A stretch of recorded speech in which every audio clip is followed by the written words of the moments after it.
দক্ষিণ এশিয়ার ভূ রাজনীতিতে বইছে পরিবর্তনের এক তীব্র ঝড়। একদিকে চীনের বেজিংয়ে লাল গালিচা সংবর্ধনা, অন্যদিকে ঢাকা দিল্লির কূটনৈতিক টেবিলে অদৃশ্য এক টানাপোড়েন। 23 জুন বাংলাদেশের প্রধানমন্ত্রী তারেক রহমানের ঐতিহাসিক চীন সফর শুরু হওয়ার পর থেকেই এই অঞ্চলের রাজনৈতিক সমীকরণ দ্রুত পাল্টাতে শুরু করেছে। কিন্তু এর মধ্যেই ভারতের অভ্যন্তরীণ রাজনীতি এবং কূটনৈতিক বার্তা ঘিরে তৈরি হয়েছে এক নতুন ধোঁয়াশা। আসলে কি ঘটতে যাচ্ছে দক্ষিণ এশিয়ার এই ভূ রাজনীতিতে? বাংলার গেজেটের বিশ্লেষণমূলক বিশেষ প্রতিবেদন। দীর্ঘদিন পর বাংলাদেশের রাজনীতি ও রাষ্ট্র ক্ষমতায় পরিবর্তনের ছোঁয়া লাগার পর প্রধানমন্ত্রী তারেক রহমানের এই চীন সফরকে অত্যন্ত কৌশলগত বলে মনে করছেন বিশ্লেষকরা। বেইজিংয়ের গ্রেট হলে চীনের প্রেসিডেন্ট শি জিনপিং এবং প্রধানমন্ত্রী লি কিয়াংয়ের সাথে দ্বিপাক্ষিক বৈঠকের পর দুই দেশের মধ্যে মোট 17টি সমঝোতা স্মারক সই হয়েছে, যার মধ্যে সবচেয়ে আকর্ষণীয় বিষয় হল রাষ্ট্র পরিচালনায় থাকা দল বিএনপি এবং চীনের ক্ষমতাসীন কমিউনিস্ট পার্টি সিপিসির মধ্যে সরাসরি রাজনৈতিক সমঝোতা। এই সফর বেইজিংয়ের সাথে ঢাকার অর্থনৈতিক ও কৌশলগত সম্পর্ককে এক নতুন উচ্চতায় নিয়ে গেছে, যা স্বাভাবিকভাবেই দিল্লির কপালে চিন্তার ভাঁজ ফেলেছে। সফর শেষে প্রধানমন্ত্রী জাতীয় সংসদে সম্পর্কে বক্তব্য রাখেন। বাংলাদেশের মানুষ আমাদেরকে দায়িত্ব দিয়েছে তাদের স্বার্থ দেখার জন্য। আমাদের দলের অবস্থান থেকে আমরা একটি স্লোগান ব্যবহার করি, সেটি হচ্ছে যে বাংলাদেশ ফার্স্ট বা বাংলাদেশ প্রথম। আমি যে কাজটি করার চেষ্টা করেছি মাননীয় স্পিকার, আমি আমার অবস্থান থেকে আমি আমার দেশের মানুষের স্বার্থ নিয়ে কথা বলা এবং সেই স্বার্থ রক্ষা করার চেষ্টা করেছি মাননীয় স্পিকার।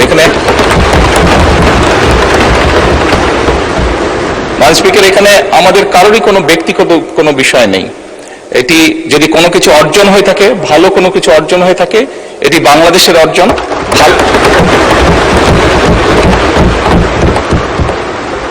এই সফরের মাধ্যমে যদি দেশের মানুষের কোনো অর্জন হয়ে থাকে, সেটি দেশের মানুষের অর্জন মাননীয় স্পিকার।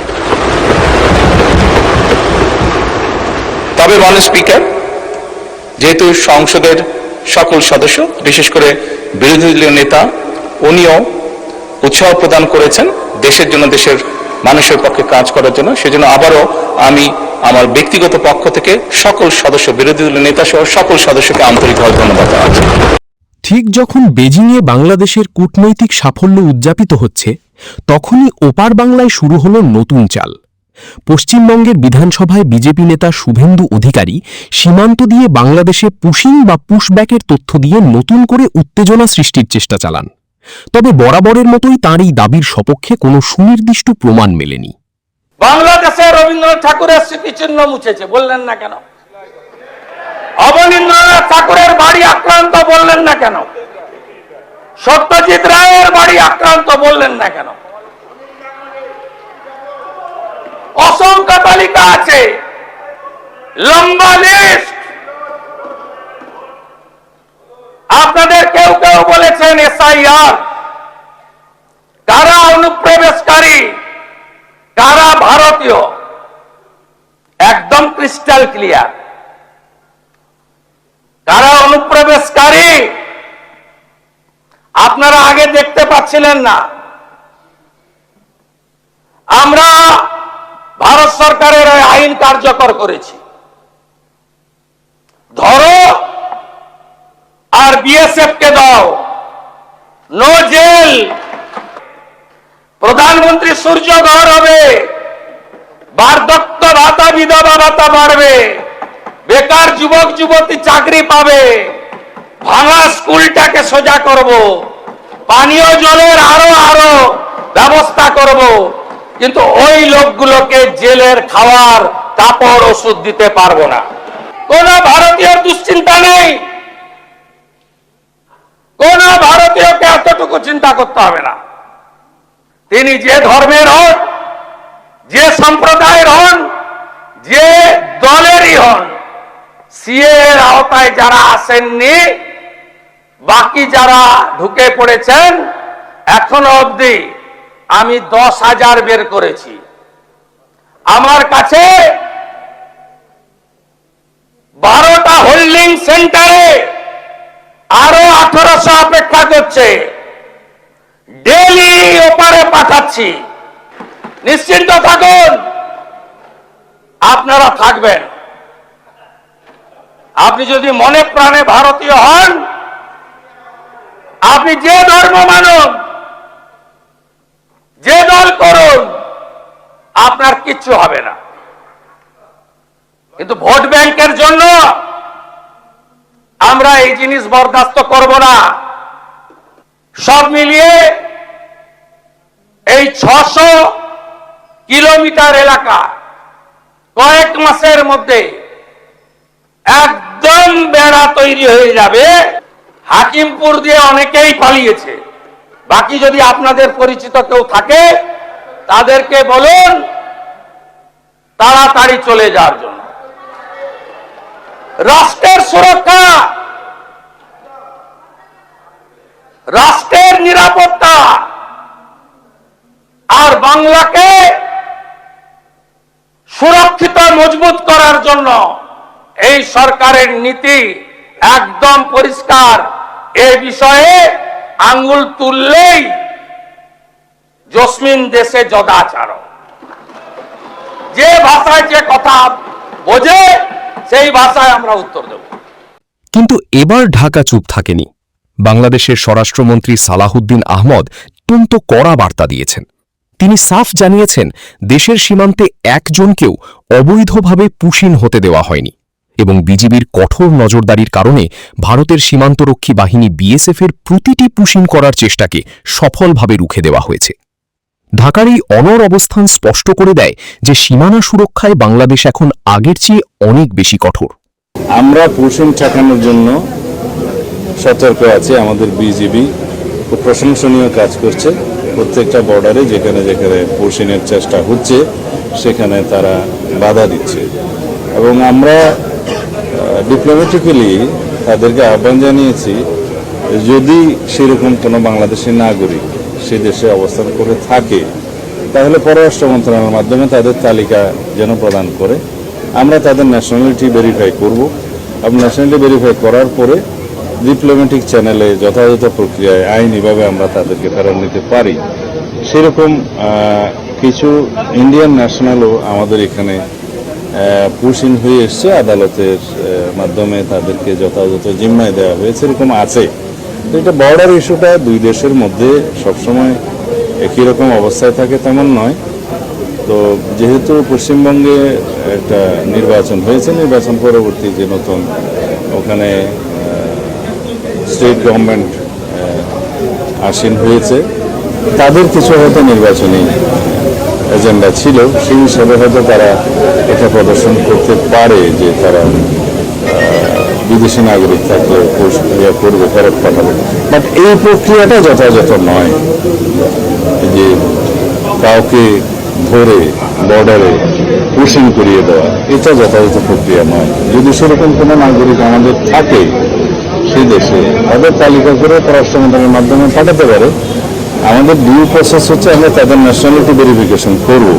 যদি সেরকম হয় আমরা আইনি প্রক্রিয়ার মাধ্যমে তাদেরকে ফেরত আনতে পারি। আদারওয়াইজ ন্যাশনালিটি ভেরিফিকেশন না হলে তো একটা বিভ্রান্তি থেকে যাবে, ধোঁয়াশা থেকে যাবে। আপনাদের কাছে কি পরিসংখ্যান আছে কতজন পুশিন হয়েছে? আছে? আমাদের কাছে আপনাদের এই যে সংখ্যা উল্লেখ করছেন সেরকম কোনো সংখ্যা নাই। আমরা একজনকেও পুশিন হতে দেইনি। আমাদের বিজিবি সতর্ক অবস্থায় আছে। সবচেয়ে বড় চমকটি এসেছে ভারতের নতুন হাই কমিশনার দীনেশ ত্রিবেদীর পক্ষ থেকে। বাংলাদেশে দায়িত্ব নেওয়ার পরপরই তার একটি বক্তব্য ভূ রাজনৈতিক অঙ্গনে তোলপাড় সৃষ্টি করেছে। তিনি ভারত ও বাংলাদেশকে ইঙ্গিত করে মন্তব্য করেছেন 160 কোটি মানুষের এক দেশ। কূটনীতিতে এই সংখ্যার উল্লেখ অত্যন্ত ইঙ্গিতপূর্ণ। আমরা বলতে পারি জি আমাদের যা পপুলেশন আছে 140 কোটি আর 20 কোটি 1 কোটি, তাহলে 160। আমি যা এখানটা করতে চাই ওটা 160 অ্যাড এখানে 20 অ্যাড করে দিচ্ছি, তাহলে যা হবে একসঙ্গে হবে।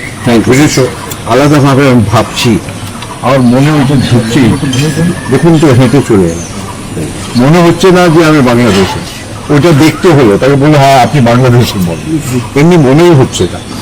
সবসময় আমি বলি একই আকাশ, একই বাতাস, একই যন্ত্র। তাহলে আমরা মিলে মিশে মিজাজ সব বললে আমার সব মাথায় আসে, একটা খালি বলে যায় সবাই খুশি হবে, ওই কাজটা।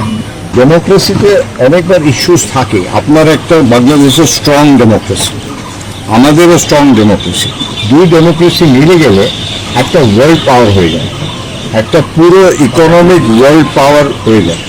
কিন্তু এই মেলামেশাটা দরকার, আর এই জন্য আমার যা দায়িত্ব আছে আমি নিশ্চয়ই পালন করব, কিন্তু আপনার সাপোর্ট থাকা দরকার।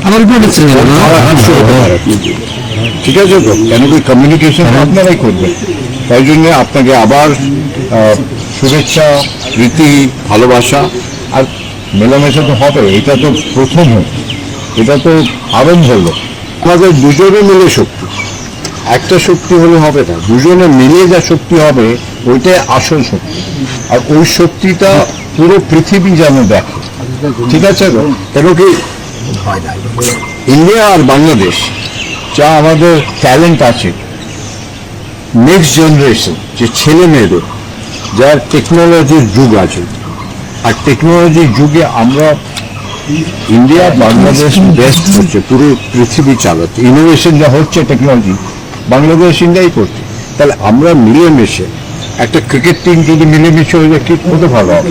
খেলাধুলা, হেলথ, তারপরে টেকনোলজি, এডুকেশন সব মিলে আমরা মিলে একটা টিম করে কাজ করব। ঠিক আছে, সবাইকে নমস্কার। এরপরই ভারত হাইকমিশনার ও সাবেক রেলমন্ত্রী দীনেশ ত্রিবেদীকে সরাসরি কেন্দ্রীয় মন্ত্রীর পদমর্যাদা দেওয়ার ঘোষণা আসে। একজন কূটনীতিককে ক্যাবিনেট মন্ত্রীর মর্যাদা দেওয়া সাধারণ কোনো ঘটনা নয়। এদিকে 2024 থেকে ভারত বাংলাদেশিদের ট্যুরিস্ট ভিসা প্রদান বন্ধ রাখে। দীনেশ ত্রিবেদী এসে ভিসা চালুর ঘোষণা দিয়েছে। এর অর্থ পরিষ্কার, দিল্লি ঢাকাকে কতটা গুরুত্বের সাথে দেখছে এবং একই সাথে বাংলাদেশ অভিমুখে তাদের নীতিতে কতটা বড় চাপ বা কৌশলগত পরিবর্তন আসছে, এটি তারই প্রমাণ। টুরিস্ট ভিসা ওপেন যা নর্মালসি আছে ওইটা করে দিলাম, আর ওইটা আরম্ভ হবে 28 জুন থেকে। মেডিকেল ভিসা তো এমার্জেন্সিতে আগে সাবমিট হতো, ওইটা চলবে, 5 সেন্টারের হবে। কিন্তু আস্তে আস্তে আমি ওই সেন্টারগুলো যা আগে ছিল ওইটা বাড়াবো। সব মিলিয়ে ভূ রাজনীতিতে এখন তিনটি বড় মোড় লক্ষ্য করা যাচ্ছে। প্রথমত, বাংলাদেশ এখন আর একক কোনো শক্তির ওপর নির্ভরশীল নয়। চীন ও মালয়েশিয়া সফরের মধ্য দিয়ে ঢাকা স্পষ্ট করেছে যে তাদের পররাষ্ট্রনীতি হবে ভারসাম্যপূর্ণ ও বহুমাত্রিক। দ্বিতীয়ত, ভারতের অভ্যন্তরীণ রাজনীতিতে বাংলাদেশ কার্ড খেলে ফায়দা তোলার দিন শেষ। স্বরাষ্ট্রমন্ত্রী সালাউদ্দিনের কড়া বক্তব্য প্রমাণ করে সীমান্তে যে কোনো উস্কানিমূলক পদক্ষেপের তাৎক্ষণিক জবাব দেবে ঢাকা। তৃতীয়ত, হাইকমিশনারকে কেন্দ্রীয় মন্ত্রীর মর্যাদা দিয়ে ভারত মূলত ঢাকার উপর তাদের প্রভাব ধরে রাখার একটি মরিয়া এবং সর্বোচ্চ কূটনৈতিক চেষ্টা চালাচ্ছে। বেইজিংয়ের অর্থনৈতিক মহাপরিকল্পনা ও দিল্লির বিশেষ কূটনৈতিক চাল, দক্ষিণ এশিয়ার নিয়ন্ত্রণ শেষ পর্যন্ত কার হাতে থাকবে? সময়ের ব্যবধানে এই উত্তর স্পষ্ট হবে। তবে বাংলাদেশ যে এখন এই অঞ্চলের অন্যতম প্রধান কূটনৈতিক খেলোয়াড়, তার বলার অপেক্ষা রাখে না। দর্শক, আপনি কি মনে করেন? কমেন্টে লিখে জানান।